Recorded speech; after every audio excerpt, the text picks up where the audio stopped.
इयम् आकाशवाणी।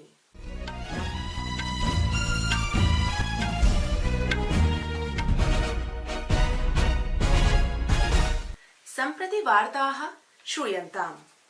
प्रवाचिका सुषमा कुमारी। आदौ मुख्यवार्ताः। प्रधानमन्त्रिणा नरेन्द्र मोदिना प्रशासनिक क्षेत्रे 51,000,000 नवचितेभ्यः कार्मिकेभ्यः नियुक्तिपत्राणि आवंटितानि। भारतदेशे खरीफ शस्यावधौ 1,485 लक्ष मीट्रिक टन गोधूम उत्पादन अनुमानो वर्तते। प्रधानमन्त्री नरेन्द्र मोदी श्वः प्रातः कालावधौ 11 वादने आकाशवाणीतः मन की बात इति कार्यक्रमे स्वीय उद्गाराः प्रकटयिष्यन्ति। हमास आतंकी आक्रमणस्य कोऽपि उल्लेख नैव भूत कारणात् भारतदेशेन संयुक्त राष्ट्र महासभायां जॉर्डन प्रारूप प्रस्तावे मतदाने प्रतिभागं नैव अकरोत्। अन्तर्जालीय माध्यमेन 51,000,000 नवनियुक्त कर्मचारिभ्यः नियुक्तिपत्राणि वितरितानि। नवनियुक्तान् सम्बोधयन् प्रधानमन्त्रिणा कथितं यत् भारतं प्रत्येकस्मिन्नपि क्षेत्रे विकासशीलमस्ति, येन उद्योगस्य सृजने साहाय्यं प्राप्यते। पर्यटनम् एव क्रीडा क्षेत्रे अपि विकासस्य उल्लेखं कुर्वन् श्रीमोदिना कथितं यत् एतेषु क्षेत्रेषु अपि वृत्त्यवसराः जायमानाः सन्ति। प्रधानमन्त्रिणा प्रोक्तं यत् पारम्परिक उद्योग क्षेत्राणि दृढीकर्तुं सर्वकारः सकारात्मक पदक्षेपान् सन्धारयति। तेन कथितं यत् सर्वकारः युवकानां कल्याणार्थं पूर्ण प्रतिबद्धोऽस्ति। सर्वकारेण नियुक्ति प्रक्रियां सम्यक् कर्तुं सक्रिय पदक्षेपाः सन्धारिताः। प्रधानमन्त्रिणा प्रोक्तं यत् एससी परीक्षा 13 क्षेत्रीय भाषासु आयोजयिष्यते। अनेन भाषाकारणात् ये काठिन्यम् अनुभवन्ति ते अपि साहाय्यं प्राप्स्यन्ति। अवसरेऽस्मिन् केन्द्रीय मन्त्री जितेन्द्र सिंहः प्रोक्तवान् यत् अशेषे हि देशे अद्य वृत्तिमेलकस्य 10म संस्करणस्य आयोजनं जायमानमस्ति। अस्मिन् पर्याये भारतीय रेलवे मध्ये सर्वाधिकाः नियुक्तयः भविष्यन्ति। वृत्तिमेलकमिदं देशस्य 37 स्थानेषु आयोजितम्। एताः नवनियुक्तयः रेलमन्त्रालये, गृहमन्त्रालये, पत्रचार विभागे, राजस्व विभागे अपि च अन्येषु विभिन्नेषु विभागेषु भविष्यन्ति। प्रधानमन्त्री श्री नरेन्द्र मोदी भौमवासरे नवदिल्ल्यां कर्तव्यपथि मेरी माटी मेरा देश इति अभियानस्य समापन कार्यक्रमं सम्बोधयिष्यति।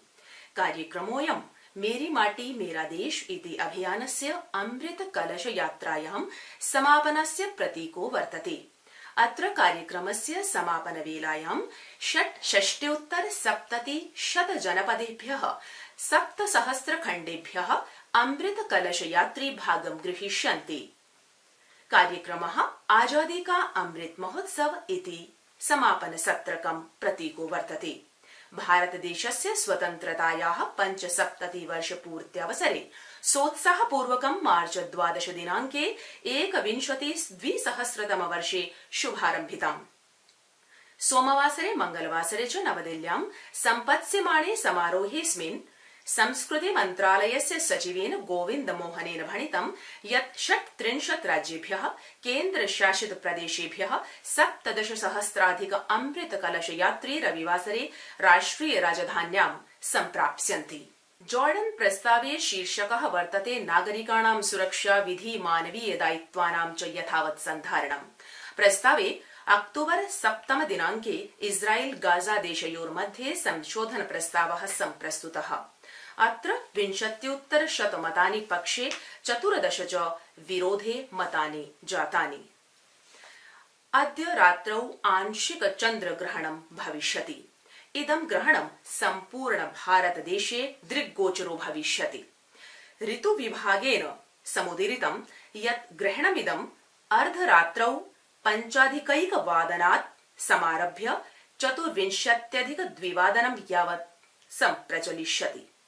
चन्द्रग्रहणस्य अयम् अवधिः 29:01 घण्टात्मकं भविष्यति। चन्द्रग्रहणमिदम् एशिया, यूरोप, अफ्रीका, पूर्व दक्षिण अमेरिका, ऑस्ट्रेलिया समेत्य अन्येषु देशेषु अपि दृग्गोचरो भविता। कृषक कल्याण मन्त्रालयेन प्रवर्तमान आगामि वर्षाय च कृते प्रमुख खरीफ शस्यानाम् उत्पादनाय प्रथम अग्रिम अनुमानं सम्प्रसारितम्। अस्यां दिशि देशे शस्योत्पादने 1,485 लक्ष मीट्रिक टनाधिक विवर्धनस्य आशा विराजते। तण्डुलोत्पादनं 1,063 लक्ष मीट्रिक टनाधिक अनुमानः, अन्य च 24,200 लक्ष मीट्रिक टन अधिक द्विदलनं च उत्पादनं 63.31 लक्ष मीट्रिक टन स्थिरतायाः अनुमानो वर्तते। मन्त्रालयेन एतदपि प्रतिपादितं यत् विगत वर्षे अन्तिमम् अनुमानस्य तुलनायां गोधूम 2 लक्ष हेक्टेयर अनुमानो वर्तते। औसत खरीफ तण्डुलस्य उत्पादनस्य तुलनायां 1 लक्ष टन अधिक अनुमानो वर्तते। अद्य अशेषे हि देशे वाल्मीकि जयन्ती आमान्यते। वाल्मीकिः संस्कृत साहित्यस्य प्रथमो कवि वर्तते। तेन रामायण ग्रन्थस्यापि रचना विहितास्ति। अयं दिवसः प्रगति दिवसः इत्यपि कथ्यते। प्रधानमन्त्री श्री नरेन्द्र मोदी वाल्मीकि जयन्तीमालक्ष्य जनेभ्यः शुभकामनाः प्रदत्तवान्। सहैव तेन एकस्मिन् सन्देशे कथितं यत् महर्षि वाल्मीकेः विचाराः अद्यापि भारतीय समाजं प्रेरणां प्रयच्छन्ति। श्री अमित शाहः अद्य जबलपुरे शहीद शंकर शाह, रघुनाथ शाहस्य च प्रतिमायां पुष्पाञ्जलिः समर्पयिष्यति। असौ भारतीय जनता पार्टी दलस्य कार्यालये जबलपुरे मंडल स्तरीय उपवेशनम् अपि सम्बोधयिष्यति। एतदनन्तरं श्री अमित शाहः हिन्दवाडायां जुन्नार देवे जनसभामेकाम् अपि सम्बोधयिष्यति।